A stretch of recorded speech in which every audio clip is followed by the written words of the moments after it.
Hello and welcome to the Sheep Seats. I'm your host, Matthew, aka Dark Sheep, aka Sheep. We are continuing our football series this month of August as I try to learn how to be a better football drafter. I have an excellent guest with me this week, Mr. Zach Trivett. You might know him as Titletown 2121. Welcome, Zach. Thanks, Sheep. I appreciate Matt. I'm going to call you Sheep for sure, Matthew That's Sheep. I appreciate perfectly you fine. having me on. Though you reached out in July asking about a baseball, the second half of the season baseball. I did the 150. It actually turned out to be 149. Something got scrapped the day of, but did that all preseason in baseball. Did not have the grind in me to do the second half, even with that overlay was going on. But been in the football streets heavy. I'm excited we can make a time work. Excited to do this Ball Mania draft with you. Yeah. We're going to jump in right now. 3, 2, 1. I know you got a little clock issue here, so I'm in. you're in. I'm in. We got 5 people. So that's my first question for you. Is how's your MLB looking? We're hitting the playoffs starting next week. How'd that go for you? First of all, was it your first year really getting into baseball? It was my first year. So I played DFS for years now, playing MLB. So I've done the daily and all that. But for best ball, it was my first year. I mean, I saw the prize pool, 6 figures up top. Couldn't pass on that. And it's looking good right now. I mean, obviously, we know all the money's pretty much in the last week, or the last 2 weeks for baseball. But yeah, last time I checked, I had 44 out of 149 advancing. And then in the 250, I had 3 for 7 right now in the 250. So nice. Should be some sweats coming up.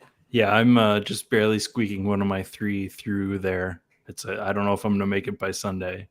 What about your drafters team, though? Talk about that one. But yeah. So I do have I'm currently sitting in 7th place on the drafters contest. So that's not quite as big. That's like a 5,000 up top. And that's the cumulative scoring, which if people don't know you, that's kind of how you, I don't know. Well, like you said, you've been playing DFS a long time, but that's sort of maybe how we'll call you a household name as much as you can get in our tiny corner of the internet. But yeah, you're the one quarterback wonder from drafters. Yeah, I had 2 quarterbacks. Zach Wilson was not used very often, and then the last 2 weeks of the season. I mean, I guess only 1 week I didn't have a quarterback. Pretty much 2 weeks. Zach Wilson, the rain game Thursday night against the Jags, put up a whopping 1.8 or something. So Jalen Hurts was out the last 2 weeks. Zach Wilson, he got benched. Pretty much didn't even play week 16 anyway. So yeah, got it done without a quarterback the last 2 weeks. I mean, I ran good, no doubt about that. You need a lot of luck on your side to win tournaments like that. For sure. So something I asked my guest last week, Justin Herzig, is and this kind of goes back for you to last year. Do you feel like you did something to differentiate yourself from the field to get to that point where the luck could really take over? Yeah, I wouldn't say quite like I went out of my way to do something different than the rest. I think a lot of teams where people just made bad teams, and a lot of my drafts, I could look and be like, this team pretty much has no chance. This team pretty much has no chance. So I wanted to be, I mean, especially on drafters, correlation doesn't mean as much. You don't need a full onslaught as much. Just little things I think people didn't know. And I just try to build, I mean, I come from a cash background in DFS mainly. So I just try to build kind of what I thought to be optimal rosters. Of course, I wanted a receiver with my quarterback or stuff like that, but I had Hurts. I didn't have any wide receiver. So back to your question, no, I did not go out of my way to get different and what I believe sacrifice something. I try to draft as optimally as possible. But I also knew there was going to be overlay in that contest. A lot of people weren't familiar as much with underdog and DraftKings and the difference, cumulative scoring to playoff and stuff like that. So, but But yeah, to answer your question, not really. I didn't go out of my way to differentiate. Okay. So I got the 7th here. What's your you're on the turn. So what's your quick take on Kelsey this year? I would have taken him right there for sure. I just view like the top 7. He would be. I have him ranked number 7. Of course, yeah, the age is a little concerning. But at the end of the day, it's still, if he is healthy for 17 games, it's hard to see him not tight end 1, especially the receiving core. KC will be rolling out Scantling, Sky Moore, Tony. Like Kelsey's going to be pounded with targets. And then when you do draft Kelsey right away, I'm not going to be drafting a tight end, or at least that's kind of my approach. Some people do go the double stud tight end and stuff, but roster construction right away, you're really only looking QB, running back, receiver for a while. So yeah, he is my 7th there. If Eckler was there, I'd take Eckler over him. If any of those guys, McCaffrey, Tyree, Cup, of course, but You're on the clock there. I'm on the clock. Yeah. So Amra, I absolutely have a bunch of Amra. Dude's a complete stud in the dome. Played a bunch of him. Now, where do I go now? So, yeah, so right here, you talk a little different. I know he was dealing with a little injury. I'm looking at Jalen Waddle, that is. Okay. I'm gonna go Waddle. So little things like this on Underdog, when you're playing in hundreds of thousands of people are in this tournament, whereas drafters was much smaller too. Then I think a little bit about differentiation. How many, of course, people are going to have an Amra Jalen Waddle pairing, but people will mainly go Devontae, Amra, Yep. CeeDee Lamb, Amra. Now Chubb's up there, Garrett Wilson. Like there's way more popular pairings to start. So then in my first round, especially at the turn, is easier. Try to get a little different, and of course, people are going to have that same combo. But I think about it and stuff like that. If that makes sense. Our friend yes. Berg here, you are going to draft or do all 3 sites. I'll be max entering. Yep. Okay, awesome. Definitely drafters though. So I was hoping Devontae was going to follow me there. I think a lot of people here are trying to jam the Smith Brown combo. Yep. So I think I'm going to avoid that. I have had an aversion to Chris Olave just because I don't understand what that team's going to be. Just spending so much on him. But I don't know if you have any thoughts on Olave. I feel like I'm missing out because everybody else is very excited about him, but I'm definitely underweight. Like if I pulled up my exposures, and my guess is I'm like 4%, 3% something. Like I like the Pollard more in that range. I like Saquon more in that range. Olave he was like 24 ADP, 25 ADP like a month and a half ago too. So he has gotten some steam. Yeah. I mean, he's a complete stud. Talent's all there, but like Michael Thomas back in the equation, slant monster there. He'll eat targets. The backfield, I mean, I still think they're going to want to be a run-first team. Kamara, when he comes back, Jamal's there. Miller, they drafted. So it's crowded. And I will say, I'm more bullish on Derek Carr than I think most people are. I think he's better than what others think. You do get the dome, too, which is nice for Olave. So sure. And I will say, because I do so many drafts, like I think right now I'm at like 800 or something. Okay. I build more. It's different when people only have 20. You should take more stands, or like I'm completely fading this guy or whatever it may be. When I have 800, I put my player takes whatever to the back seat a little bit and kind of want to build more of a portfolio similar to like I don't want to be 60% on anybody. He gets hurt or whatever. That's not how I want. I want to be, if I'm 40% on someone, sure, but I'm not full fading anybody. I think there's always a team. You can make a good plus EV team, if you will, with almost every single guy on here. All right. So Berg's got a question here about going 1 QB with an elite guy like Hurts. I've never even considered that, but I'm not saying that that's wrong. That feels really thin to me. You're giving up 1 week of scoring, and especially in this contest. I I guess I could make an argument the other way too, but in this contest, I would want you kind of have to hit like everything right the whole season, just so with how huge it is. Yeah, that's an interesting question because it was the first time someone brought it up to me. I was in the same boat. I never even considered it. It was actually Wednesday, 2 days ago. Chess's Liam Murphy, one of the best ball people out there as well, came on and he said people on drafters, he heard his ears are up in the industry a lot more than mine, that people were drafting one quarterback teams because they saw my team last year and they think you can win like that. And I was Oh, like, okay. well, and news to me, like I said, I was like, wow. I'm like, that wouldn't necessarily have been my takeaway, but I think it's more viable on Underdog or DraftKings than I do on drafters because on Underdog, like you're taking a 0-1 week for sure. And there's the only quarterback I would do it with is probably Hurts. I'm not even sure I'd do it Josh Allen. His floors, Jalen Hurts feels like he has a way higher floor than Allen. I could be wrong on that, but like, I don't know. There's games where Allen he gets you 11, he gets you 12. Hurts really didn't do that last year. He's win a better offense, faster tempo. When it gets snowy in Buffalo and stuff, those later weeks can be tough. So Hurts would probably be the only one I'd do it with. I still if Hurts gets banged up for 3 weeks, weeks 6 through 9, like your team's pretty much drawing stone dead now. You have to run really good with injury. And then you have to have him do what he did last year and put up those monster weeks. So I think it's viable on Underdog and DraftKings. The only way I would do that is if like I was on the turn or something there and I was going to say, I'm going to get my quarterback in week 16 or in round 16 or round 17. I know I'm on the clock right now.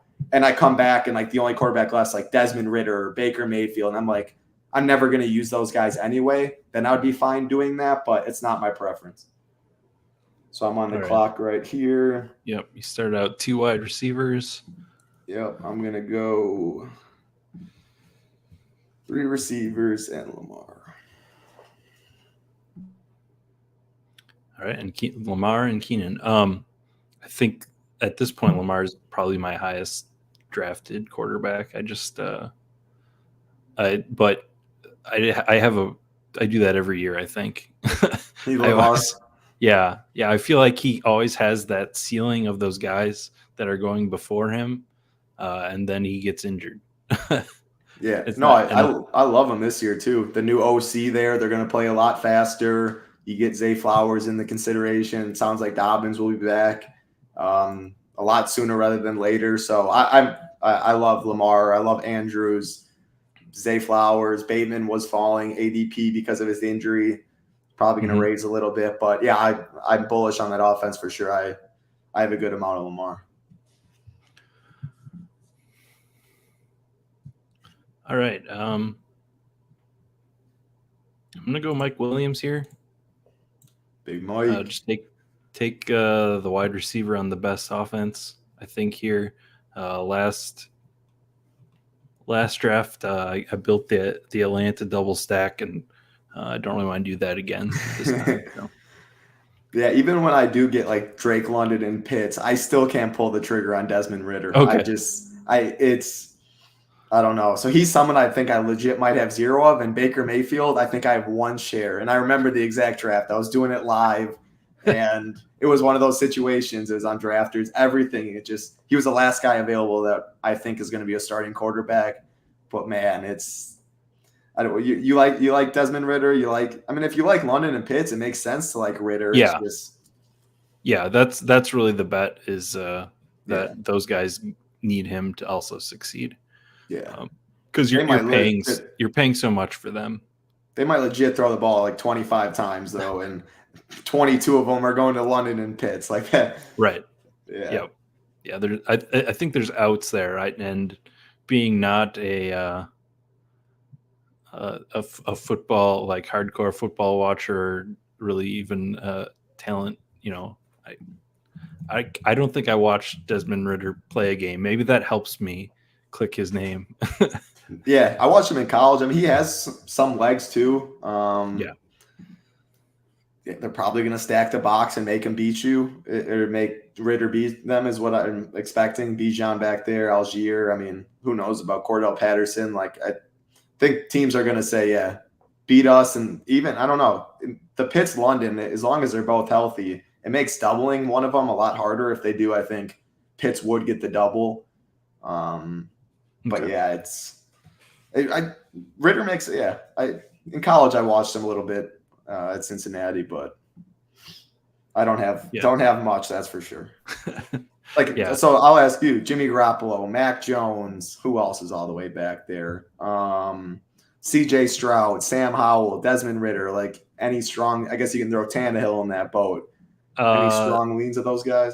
So I've built some Howell and some Stroud stacks. I feel like way earlier there was some really nice value on the Houston receivers like Nico Collins when he was way back. Yeah. And really like those, a lot of those were elite. And then I'd pick up Stroud somewhere, or I'd pick up some random Houston guy, and then I'd want just another quarterback and put him there. But it's not that I'm like on them over anyone else. It's what fits your team. Yeah, that's how right. I approach the late too. For sure. I was taking like Brock Purdy late when he was later. Yep. I have not gotten to too much Mac Jones. I feel like I have more than I wish I did. I'm not going to lie. I feel like I fell for that last year sort of thing. Yeah, no, for sure. That Patriots stack, Devontae Parker was so free. Tyquan Thornton months ago when people thought he actually was going to have a role. Juju, wide receiver 1 at like 120 ADP. He's 115 now, but he was actually earlier. He's fallen as the weeks go on, but like he's still like 24 years old. I could make it. It was a very cheap secondary stack, which is part of the reason I did it. But yeah, I backed off a little bit as of late. Yeah, and the nice thing is you can get those tight end pieces. Hunter, exactly. Gesicki, Henry. It just all it fit too good to be true. So I backed off some of my New England stacks lately. All right, yeah, and I grabbed Ayuk here. I need to start looking at my week 17. I think I have not memorized that yet. Yeah, I know. I have it on my phone too in my favorites. I pull that up. Okay, I feel better after you did eight. Well, not all 800 of those drafts were with the schedule out, but yeah, no, and I mean, so like I'm doing all 3 sites. Drafters week 17 means absolutely nothing, so at least I can put it away for those. And there's a lot. I don't know. Like I said, my ears are down more than up when it comes to the industry and stuff. But I think people take week 17 more strongly than I do, or rank it higher. I still look at it for sure, but more deciding factor like roster construction, ADP, like things like that. I look at a little more than that. But no, of course, I definitely look at the week 17 correlation. Yeah, for me coming in as mostly a baseball player, just like correlation is like how I see these drafts. So whether I don't know how much I even like believe it. It's just like my natural drafting. Yeah, no, it makes for sure. So are you feeling a running back pressure here? I'm definitely going 1 running back. I'm debating if I'm going 2 running backs or if I'm going to stick on I'm going to go 2 running backs.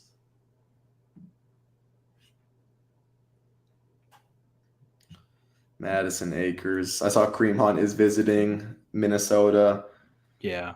I'm not worried about Kareem Hunt no matter where he goes, to be honest. I will say I have a good amount of Kareem Hunt, so I'm hoping. Okay. I was hoping Colts. I was really hoping Colts. Oh. I mean, yeah. We'll see. But no, I'm not nervous for like a Madison. Any starting running back, I'm not nervous whatever room Kareem Hunt joins for sure. I'm hoping Colts because that JT situation is really interesting. He's someone like I'll buy if he's like 10, 15 picks after ADP, but even at like the 7 mark right now and stuff, because it makes sense. You get on a different build. Like all the JT people before this news was taking them 15 picks earlier. so you get different roster construction. But man, if he doesn't show up, he doesn't play, like your team's drawing stone dead, which I also try to eliminate. So what are you thinking right here? All right. I think I'm just gonna take Goddard. I'm gonna waste some ADP here. You've had him queued for a while, so Yeah, well, that's just so I don't forget him. Yeah, I know. I haven't done enough drafts to remember where everybody's at. Yeah. But yeah, we're gonna waste some ADP. So that leads me into a question. How much when you're doing 800 drafts, do you lean towards not or jumping ADP as much as possible? Do you try to lean into the value as you get it, or do you just do what you want for the construction more often?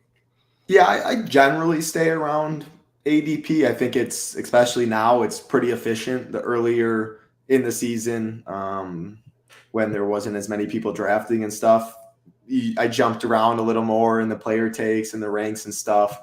I differed a little more, but generally, I think it's efficient right now, and it's still roster construction for me first. Like, just say, looking like Damian Pierce is 67. I guess that's not the best example, but if there was no running back, 80 ADP was the next running back, and I saw like Herbert 53, Addison's just say was 63 ADP, 64 ADP were some receivers.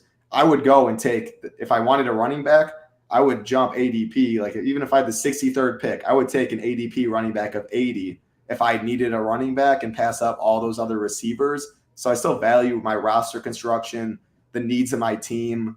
I'll jump ADP and reach a little bit to get, if I have Jalen Hurts and Dallas Goedert, like right there, like I'll do that. I'm fine drafting Goddard at 63 when he's 76 ADP because I have Jalen Hurts and I don't want to risk him not getting back to me and stuff like that. So there's definitely times, but generally there's enough people around ADP where you can differentiate enough. Like, there's Pittman, Addison right there. There's ranges down below. It's like Elijah Moore, Sky Moore, Sutton, Zay Flowers, like enough guys in the similar ADP range where I don't see it most of the time. I don't see a need to just get crazy for no reason.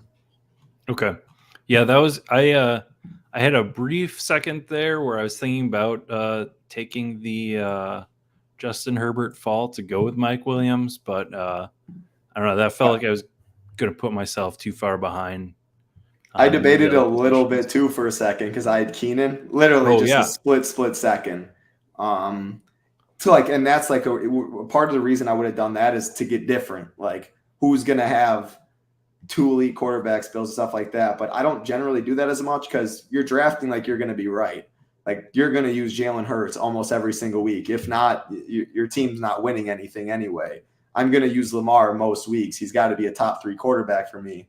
If he's not, I'm more than likely this team is going to be dead anyway. So draft like you're right. So that's why I don't do the double tight end and double stud tight end, double stud quarterback nearly as much as very rarely I do it. And again, I probably have some in my portfolio, but some people advocate for it. Not something I do much. Yeah, this pick right here, I'm not a DeAndre Swift fan. I don't think he plays enough games in a year I want to really pick him. But that might be. The news hasn't been good as of late. I don't know. Okay. Who knows what's going on? Like, Gainwell's taking all these first team snaps, it seems. Rashad Penny looks like the early down back, maybe. Swift mixes in all of it.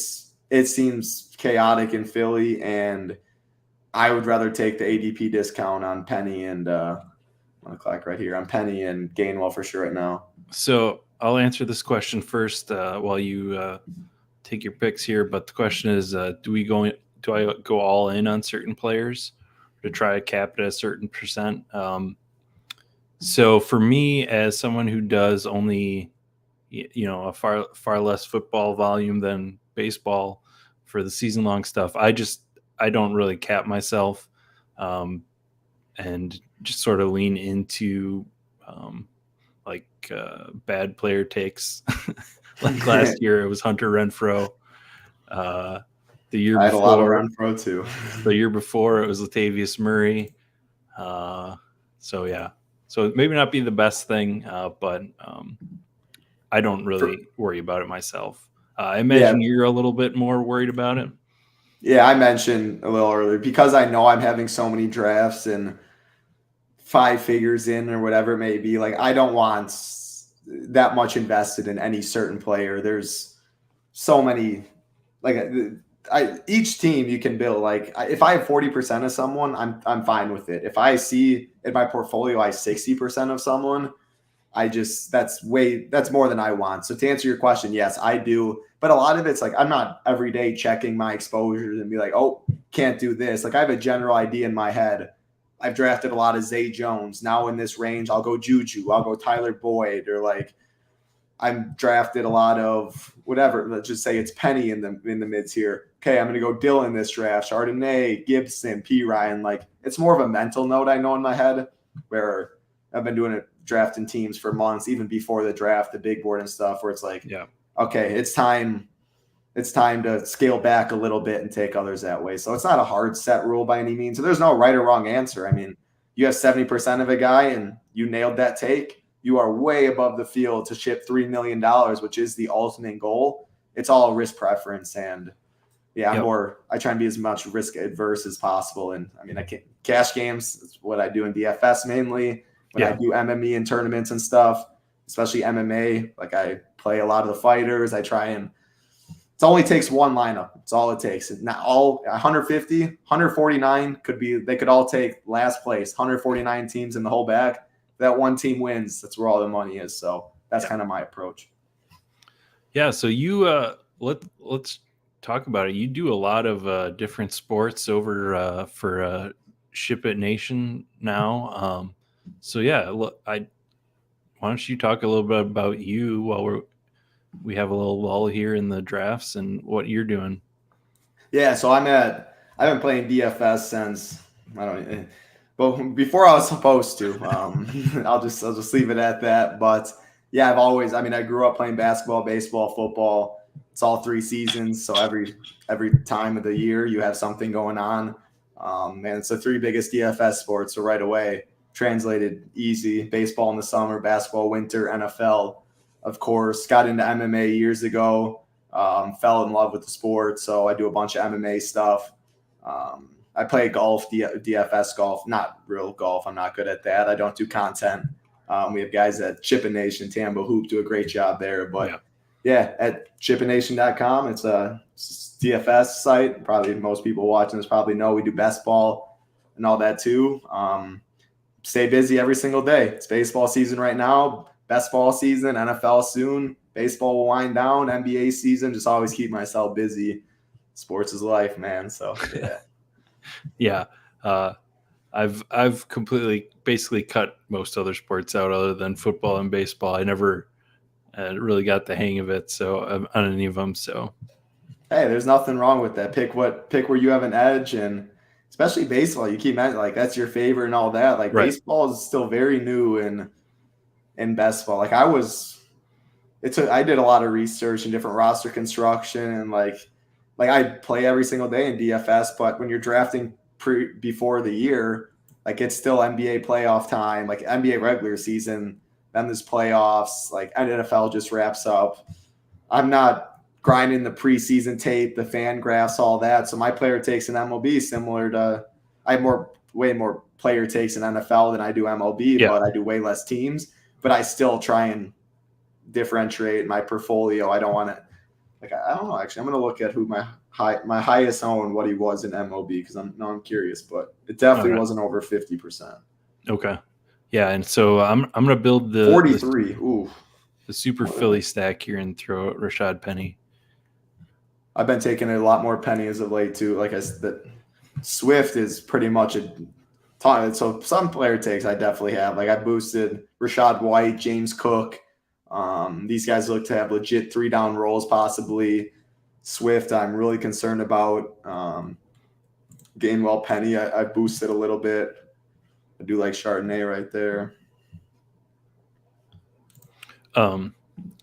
So I'm queuing up some Arizona guys for my Philly run back, but this seems like a team that you don't necessarily need to pick a run back on. I don't know what your thoughts are on any of the Arizona skill guys. If there's one that I've heard the name as I watch content of Michael Wilson, pop up. I don't know who he is or have any idea anything about him. I didn't either until I think it was yesterday or 2 days ago, and I can confirm I have 0 Wilson. Okay. All right, you're on the clock here. Yep. Gonna go tight end. Gonna go Ingram. I know that. Get ADP. Don't have a tight end. Makes all the sense. Baltimore. I'm gonna go Gibson. Sounds like he's gonna be in the McKissick role. Brian Robinson probably the early down back. Gibson for sure 2-minute, third down. I like him more on full point PPR sites a little more, but in this range, that's where I mix in. Like P. Ryan's right there, Brian Robinson. Yeah, there's multiple guys in that range. So needed another running back. Definitely thin, a little thin at running back right now, but that's all right. Yeah, and it's like it's smart guys that are mentioning Michael Wilson, so I'll probably start clicking him. Yeah. Like if he's still here in this draft, I'll add him as a run back. I was taking some Rondale Moore here and there, but I have the reports from that seem to have trickled out that he might not even have. He might be like 2 or 3 on the list already, and it seems like he never really found a spot for himself other than really short yardage passes. Yeah, we'll see if I have, like I said, I have 0 right now. The thing is that Arizona offense is just, they're going to be so bad, which means they're going to be playing from behind a lot. They can make moves if they're win 1, 2, 3 games before the deadline. Like they could trade a Rondale Moore. They can make moves like that that'll open other opportunity. We know when Dortch got a chance, dude, absolutely printed. Yeah. Played a lot. So yeah, there's definitely outs there. All right, I'm gonna scroll down a little bit and grab a Jacoby Myers. He fits the really boring wide receiver archetype that I like at this point in the draft. More of a floor type of target guy. I'm right in agreement with you. I have a good amount of Jacoby. It's not very often you can get a wide receiver 2 in a dome in a pretty solid offense. Again, I'm assuming Jacobs comes back, but you got Devontae who will probably get doubles. Jacobs will get people eyes on him. Like Jacoby won't have eyes on him. Jimmy G can navigate the 10 to 20 yards. I like Jacoby. I think that ADP is too high, too low, I guess would be the right word. Yeah. So something I'm going to try asking all these football people that I come on, something that gets asked of me from people coming into baseball for the first time. Their question is always, what stats should I look at? So my answer is usually you don't need to look at stats because of the huge, long regular season period of baseball. Like you can really start with projections and go from there, from building your takes and then looking at per game stuff. So I'll throw the question at you. If someone's new to football, where do you think is the best place to start is in the realm of stats, projections, rankings? Yeah, I agree with what you said initially. Like stats and projections are baked in to the rankings, to the ADP and that. So I follow rankings. We have rankings over here at ShipItNation.com for best ball. There's rankings in multiple places in the industry that are good. And ADP generally, especially the longer you do draft or the longer the season goes, like August right now, is efficient. A lot of stats and all of that is baked into that. It's also tough because team or players like Darren Waller is now on the Giants, so that changes the whole Giants situation. It changes the whole Raiders situation. Like it's pretty hard most of the time to go year to year. Like Sam Howell's now starting for Washington. Like you can scrap everything in that offense. McKissick's not there. Like pretty much Rodgers is on the Jets. Now it's Love for the Packers. Like there's so many moving parts year to year, especially in football, where it's really hard to look at certain stats from the last year and use it a lot in this year, and it's my opinion. So I look at like rankings. coach speak, like the preseason stuff. Like I don't see on Twitter all the time, like this guy made a phenomenal catch. Like I'm going to start drafting him.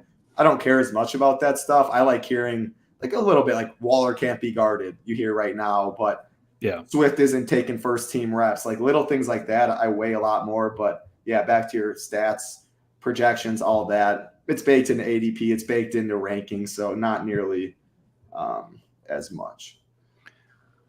So yeah, and while you're on the clock, I'll just expand. I think in football, it's a lot more efficient to. I mean, ADP still, people will say it's artificial construct or whatever, but it is better than baseball, where I think there's less of a reason to take that deep dive into stats or whatever. And if you do notice, I am doing currently drafting off rankings right now.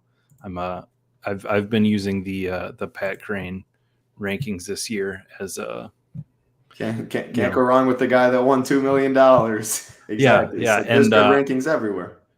Right. Yeah, and to me it was sort of a factor of he might have one of the lowest amounts of people using his specifically, and I know that they're going to be good compared to like ETR, which there's probably like, I don't know, I'm just going to guess that there's 3 people in every draft that are using ETR. Yeah, and I mean ETR is as sharp as they get too, but yeah, you just made a great, like you don't want to be holding hands and being very similar with everybody out there. So that all makes a lot of sense. And I think your point too, depending on the sport, baseball's so new in best ball. Baseball, there's so many players in baseball. There's so much work goes in. ADP is not nearly as efficient. I can only imagine.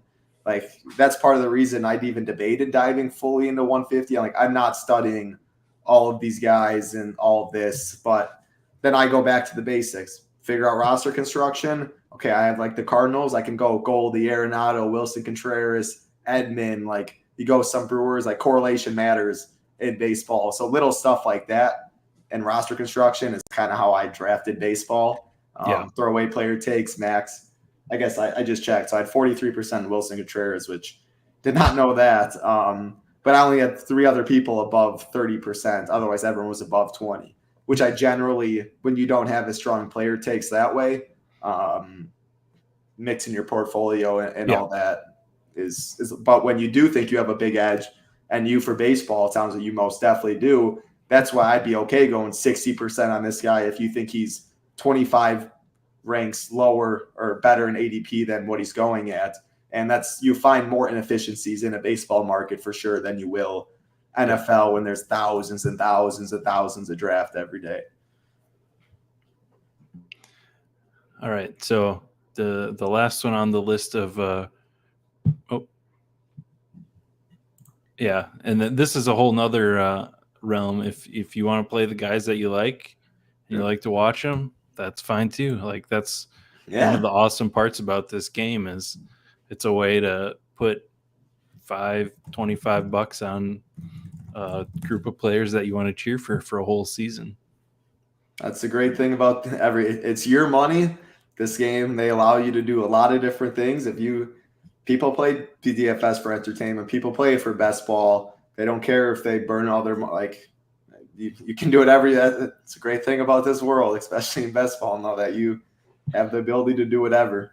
And hey, you can draft, you can make good teams and still have player takes and guys you like too. I mean, like I said, there's so many people at each range where you can make a case for like 7-8 guys. Like a lot of the time, like I'm looking at week 17 correlation on my team roster construction, but sometimes like it's like Traylon Burks, Quentin Johnson, Michael Pittman, all these guys, and it's like none of them have week 17 correlation. None of them correlate whatever. Bye weeks don't mean anything. So then I go to my head and I'm like, all right, if I have 30% of this guy and 5% of this guy, I'll take some of the 5% guys. So,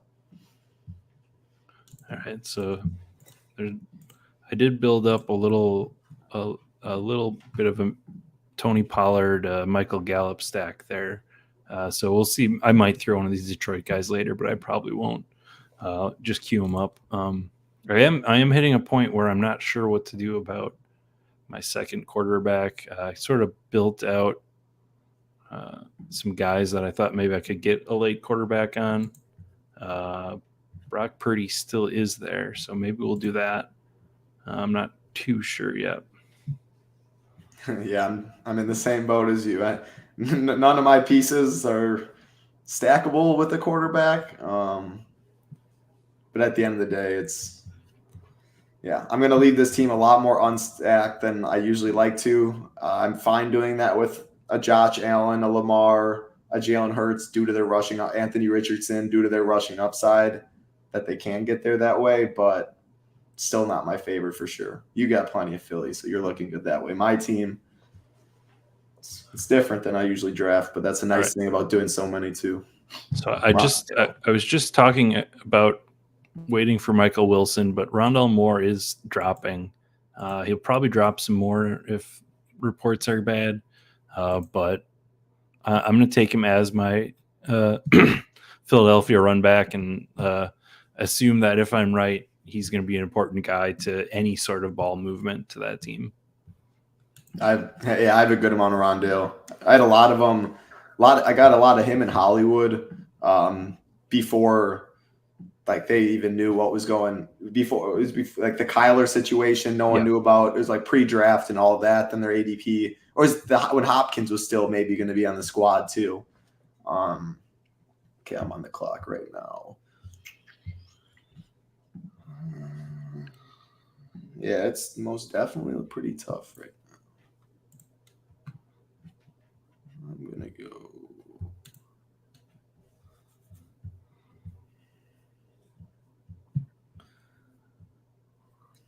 I'm going to go Scantling. Love Scantling this year. Getting exposure to KC. Going to be on the field all the time. Can stretch the. As a Packer fan, we know a lot about him, but I'm banking on him using his hands to catch it. But when he does, I think he's a great basketball player. The spike weeks, I expect to be there. Okay, that's interesting. I haven't heard anybody too high on him this year, just because of how many years he hasn't put it together. So I like him way more in a best ball than I would read a season long, because picking him on each week to start, whether he is going to have that kind of week, is always scary. But I mean, he's gonna stretch the defense. We were talking a little on Wednesday, like, who knows if teams, everyone has played the Chiefs cover 2. Don't let them go past you, dink and dunk. But that was with Tyreek and stuff. Like, defenses could change there. They got speedsters, Sky Moore, Tony, Scantling. Like, they're fast out there. And if he has a step, Mahomes is going to chuck it deep. So yeah, I like Scantling at that ADP too. Like, he's running all the wide receiver 1 sets. Like, it's the Sky Moores, the Tonys, the Justin Rosses. Like, it feels like Scantling's role. He's going to be on the field 90+% of the time. So, and that offense. So I can't pass that up. I think the way this is going, that between here and DraftKings, where he even goes later, I think Alec Pierce might end up to be my highest owned guy across everything. Like it seems like he's I don't know necessarily what that team's going to do either, but especially in best ball, just his downfield ability and just always there. My grandpa's fraternity brother's son is Alec Pierce. So I've heard. Yeah, Okay. exactly. Alec Pierce's brother was on Princeton in the March Madness tournament. He was a freshman. Princeton made a little run. He was on that. That whole family's freaky athletic. I think they got another son that's like overseas playing ball or something. It's a nasty family. Pierce is good, man. Richardson's got an arm. Pierce is a D threat. It's just, man, how much are they going to play slow? How much is Richardson just going to use his legs? And when his first or second read's gone, is he going to tuck it? If JT's there, the O-line's a little concerned. But at that 8, you got him at 162. Like, you can poke holes in all these guys as you get down here. Yeah. So and now I've got 8 wide receivers, and I'm just going to close out wide receiver and try and fill in from there. Here's a guy coming up, Taysom Hill. You got any Taysom Hill opinions this year? I don't have too much Taysom Hill. They just have so many running backs back there now. I still think he's fine. Like, in this range right now, looking at tight end, I prefer Irv Smith most definitely to him. High-powered Cincy offense. He's still Irv is 24 years old. He dealt with some injuries, but man, he was a freak of nature. So like I like Irv there for sure, right there. But then I would have Taysom Hill after that. I don't have as much, but it's kind of a dead range for a tight end. Is kind of like I've waited for like the Knoxes, Hunter Henry, Musgrove is getting a lot of hype now. Multiple people texted. I don't know if you watched it. You're from Wisconsin, Packer fan. It's been a very busy day over here, but did you watch the Packers' first drive? Musgrove got 3 targets. Love looked good. No, I'll admit, not even watching every regular season Packer game at this point in my life. Fair enough. But yeah, I'm gonna go a little weird here and throw Zeke on this team. Maybe I'm handcuffing with Pollard. Maybe I'm not. But even so, that's a fun. I would. So him going to Dallas is the most optimal situation in my opinion. No doubt about that. He already knows the offense. He still gets some short goal line carries. Pollard, at the end of the day, like I don't know if he can get a 17 full workhorse if his body can keep up with Jerry Jones likes him. I think it really is like, will Zeke, would he do that? Like, will his ego let him come in that situation? Yeah. Everything that he has been to get in that. But the longer it goes, the more likely I think that he will return because, I mean, Patriots are looking for – it's just his options, I think, are running out. He thought he was going to have a higher demand in the market, I think. And so I've taken a good amount of Zeke, and I'm hoping that he does go to Dallas. And I would love that handcuffed at both those ADPs.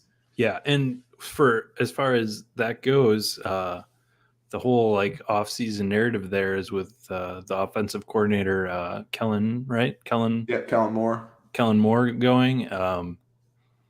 Everybody's worried about them running it more, so it seems like the perfect situation for both Pollard and Elliott if he were to go back there. 100%. Yeah, my team. This might be one of the few times I have left really without stacks. Thankfully, like I said, I'm fine doing it with Lamar, and the thing with that is like the Bateman's. When you're at the turn 12 and 13, you have very little weight. Like those middle picks. I mean, there's so many people. Like I didn't have a chance to get Zay or Bateman. Like Dobbins was gone. Like I would have had to reach a little more at certain things. So because I have a running quarterback, I find doing that. Pickett. I wish, obviously, that I had Deontay or Pickens, but he has some rushing upside, too. They showed last year when he came in early that they gave him a QB sneak at the goal line. I think it was like 2 times in a row. So I think he has more rushing touchdown equity and even yards than people think, too. So it's definitely not my favorite team with correlation. But so am I behind on some news here why Brock Purdy is falling here? No, I think he's still going to be the week 1 guy. Okay. All right. I just want to make sure before I clicked him, but yeah, I got Ayuk earlier. He's definitely the archetype of quarterback that you probably want to stack more guys with him, but just based on the fall and having Ayuk, I think I'm completely fine with that sort of construction. 100%, and especially when you're like, you didn't know like you were gonna go with Brock Purdy. Like you of course you'd want more San Fran, but Debo's such a high pick, Kittle's such high draft capital. There is Elijah Mitchell, but he's it's hard to plan out. Like you're gonna go when I go 2 of those guys, 2 of Kittle, Ayuk, then Debo. I'm like, yes, I'm gonna get Brock Purdy. At least I'm gonna make a really hard case to do it, but if it doesn't fall that way, I mean, it's really hard to plan. I would have made that pick 100%, and I would have been happy for sure with just Ayuk there. Here it is. Purdy threw 3 interceptions today. So they're starting to see about Sam Darnold. I was going to say, Trey Lance, I would be shocked to still see him be. Yeah, so it's got to be Purdy. I did have that I did have that thought earlier on was when Kittle was maybe going to fall to me instead of Goddard. I was kind of hoping Kittle was going to fall because I did think that, I've got Hurts, I've got Brown. A bunch of people are going to jam Goddard here. So it'd be nice to have another tight end in that range. But it didn't work out. I like the squad you got. I mean, probably a little. I would like my team a lot more on drafters than I would on underdog, where again correlation doesn't mean as much. I'm still good with it, but remember that Trey? Yeah, the Trey Yeah. Sermon. Yeah. Yeah, Can't trust any. Very few coaches nowadays. You can trust the coach speak. Yeah. So looking at my team, where do you think? You think I'm good at quarterback? I think so with Hurts and Purdy. Let me pull it up on mine. It'll be even easier. I got 2 picks Definitely left. good at QB. I'm good at QB. I do need a tight end. You're good at wide receiver. So yeah, I think tight end and running back. So there you go. I'm gonna grab Kyron Williams here. I know you took Cam Akers, but I feel like it's always just a dice roll.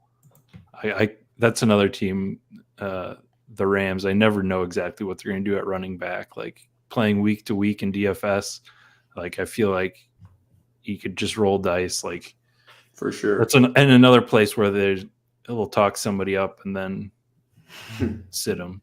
Yep. Definitely. So yeah, these are my last 2 picks. You got a couple. So I'm obviously good at quarterback. Yep. I think I'm probably good at receiver, which makes me think I might go another tight end. I'm definitely going to go a running back. I think I'm going to take a chance. The Kareem Hunts, Zeke's, Fournettes of the world, I just keep picking them. Okay. I had so much Will Fuller last year, took a 0. Like, you can't get worse than that. So I guess not the right mindset to have, but kind of my thought process. But yeah, if they get signed, which they're already trying at other teams, like I know Fournette got one with the Patriots and stuff, like their ADP is going to be way higher than it is now. So I'm just trying to beat, and even if they don't get signed right away, it's at the most volatile running back. They get beat up all the time. It's veteran running backs who have a name. Maybe they get signed week 8 and they fall into it. I mean, weeks 14, 15, 16, or 15, 16, 17 is where all the money is on these sites.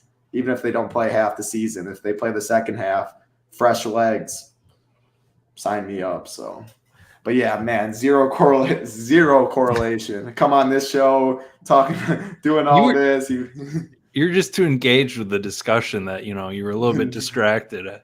I will admit, it's just certain. Like I just couldn't find on the turn. Like I said, it's just so much harder because you get those 2 picks and you have to wait 20 all these picks. Like, do I want to reach 20 spots to stack a Lamar like that? Those are the things right there. Yeah. You can always see past where Lamar rushes for 150 yards, 2 touchdowns, stuff like that. And outside of Zay Flowers, Bateman, OBJ, who I don't even have that much of an Andrews, like who am I going to? I'm not taking Likely. I'm not taking any of these guys. It's only 18 rounds an underdog where it's 20 on the other site. So, yeah, I don't know. It's tough. So I went with Michael Mayer there, mostly as just kind of a small playoff stack with Jacoby Myers. Maybe they have a good dome game there together at the end. I have no idea anything about Michael Mayer other than that offense was pretty built around before the tight end position. So, or it used it as a pass catcher quite often. So he was the Notre Dame guy, I think, because he was pretty highly touted. He was the Notre Dame guy. Yeah, I thought he was going to go number 1 tight end on the board. He's solid. I mean, with no what's his nuts, Darren Waller there. Yeah, he's going to be tight end 1, and just like similar to Jacoby, all eyes are going to be on Devontae, and assuming Josh Jacobs comes back. Jimmy G loves his tight ends. He loved Kittle right there. 10-yard hitch routes are money. So, I mean, you can definitely do worse. But your logic was more important. You already have Jacoby Myers. Like, that's why if you had a Mac Jones, you would have taken Hunter Henry instead. But and the other important thing is he doesn't have a week 10 bye. Exactly. Which I will admit, there's very few drafts, but I have left some with like 2 guys at 13 at the tight end position because you can get 3-4 points from tight ends a lot. It's a lot harder to do at quarterback. Yep. All right. So I know you do have to run, so we're not going to do a review here of the teams, but Zach, super awesome to have you. Appreciate our schedules aligning. So again, you can find all you're doing stuff for a bunch of sports over at Ship It Nation, free YouTube streams, all that good stuff. So where can people find you? Other place? Yeah, you can find me on Twitter if you want, at Titletown2121. Thanks, Berg. I tweet whatever. Thanks, Berg. You ask great questions too. Good to see you in chat. I tweet whatever's on my mind or whatever shows I go on. So if you want to do it, sometimes whatever I'm high, I think of something, I tweet it, whatever I may be. But yeah, no, it was a great show. I appreciate you having me on, Matthew. Chief, now I read your name, Matthew, down there. But keep up the great work. Baseball, good luck in that drafters. You've had very knowledgeable people on these shows too. Your drafts look very good. So yeah, I appreciate you having me on, and best of luck in the drafting. All right, everybody, for Zach, for me, have a good weekend.